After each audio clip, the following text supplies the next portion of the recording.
అందరికీ నమస్తే. నేను doctor Rajyalakshmi, Ayurvedic general physician, Ayurkalpa Ayurvedic clinic and panchakarma centre. So ఇవాల్టి మన టాపిక్ ఏంటంటే గాల్ బ్లాడర్లో స్టోన్స్ అన్నమాట. ఆయుర్వేదంలో వీటిని పిత్తాష్మరి అంటారు. సో చాలామంది ఇప్పుడు ఈ గాల్ బ్లాడర్ స్టోన్స్తో ఇబ్బంది పడుతున్నారు.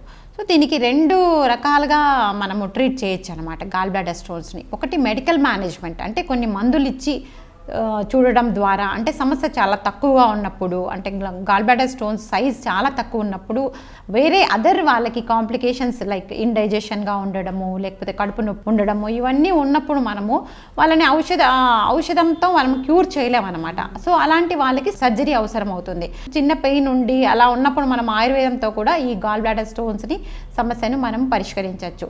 ముఖ్యంగా ఈ పక్కటెముకల్లో రైట్ సైడ్ ఎక్కువ నొప్పి కొంతమంది ఇబ్బంది పడుతూ ఉంటారు, కొంతమంది ఇండైజెషన్ అంటే అరుగుదల లేకుండా ఇబ్బంది పడుతూ ఉంటారు, కొంతమంది గ్యాస్ ఫామ్ అయ్యి ఎక్కువగా బర్పింగ్తో ఇబ్బంది పడుతూ ఉంటారు. ఇలాంటివన్నీ ఉన్నప్పుడు కొన్ని రకాల ఆయుర్వేద ఔషధాలను రెగ్యులర్గా వాడడం వల్ల ఈ గాల్ బ్లాడర్ స్టోన్ కాంప్లికేషన్స్ని మనం తగ్గించుకోవచ్చు.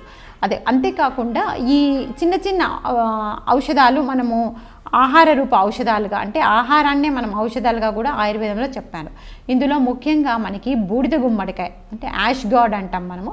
సో ఈ యాష్ గార్డ్ జ్యూసును లేకపోతే యాష్ గార్డ్ మనం కూరగా కానీ ఎనీ ఫామ్లో తీసుకోవడం వల్ల కూడా మనకు ఈ కాంప్లికేషన్స్ తగ్గే అవకాశం ఉంది, గాల్ బ్లాడర్ స్టోన్స్ ఉండడం వల్ల వచ్చే కాంప్లికేషన్స్. అంతేకాకుండా ఆయుర్వేదంలో చేదుగా ఉండే పదార్థాలు ఎక్కువగా తీసుకోమంటారు ఈ గాల్ బ్లాడర్ స్టోన్స్తో ఇబ్బంది పడేవాళ్ళు. ముఖ్యంగా వీళ్ళు కాకరకాయ కానీ లేకపోతే చేదు పొట్ల కానీ ఇలాంటి ఆహార రూప ఔషధాలు, అంటే మన వెజిటబుల్స్నే తీసుకోవడం వల్ల అవి ఔషధాలుగా పనిచేస్తాయి. అంతేకాకుండా మీకు అందరికీ తెలిసిన ఒక గొప్ప ఔషధం ఏంటంటే మన వేప. సో వేప అనేది చాలా బాగా పనిచేస్తుంది ఈ గాల్ బ్లాడర్ స్టోన్ పెయిన్స్లో. ముఖ్యంగా ఈ బైలియరీ కాలిక్ అంటారు, ఈ పెయిన్లో ముఖ్యంగా ఈ వేప అనేది చాలా బాగా పనిచేస్తుంది. సో వేప ఆకుల రసాన్ని మనము ఒక స్పూను రెగ్యులర్గా తీసుకుంటూ ఉన్నట్టయితే ఈ గాల్ బ్లాడర్ స్టోన్ వల్ల వచ్చే కాంప్లికేషన్స్ అన్నీ తగ్గుతాయన్నమాట. సో అది కాకుండా ఎక్కువగా ఇబ్బంది పడుతూ స్టోన్ సైజ్ ఎక్కువగా ఉండి అదర్ కాంప్లికేషన్స్తో ఇబ్బంది పడే వాళ్ళు మాత్రం ఖచ్చితంగా సర్జరీ చేసుకోవాల్సిన అవసరం ఉంటుందన్నమాట. సో ఈ రెండింటి మధ్య మనం తేడాను గుర్తించాలి. ఎప్పుడు మనం ఆయుర్వేదంకి రావాలి, ఎప్పుడు సర్జరీకి వెళ్ళాలనే తేడాను గుర్తించి ఈ గాల్ బ్లాడర్ స్టోన్స్కి మనము ట్రీట్మెంట్ తీసుకోవాల్సి ఉంటుందన్నమాట.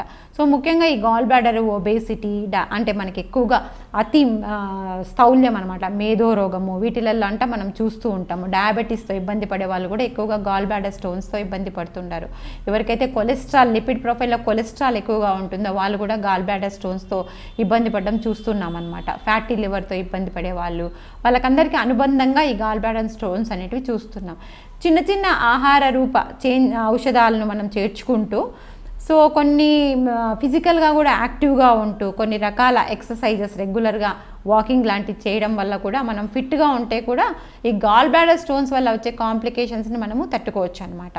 ఇది కాకుండా మాటిమాటికి ఇబ్బంది పడుతూ ఏదైనా అసౌకర్యం ఎక్కువగా ఉన్నప్పుడు మాత్రం సర్జరీకి వెళ్ళాల్సి ఉంటుంది.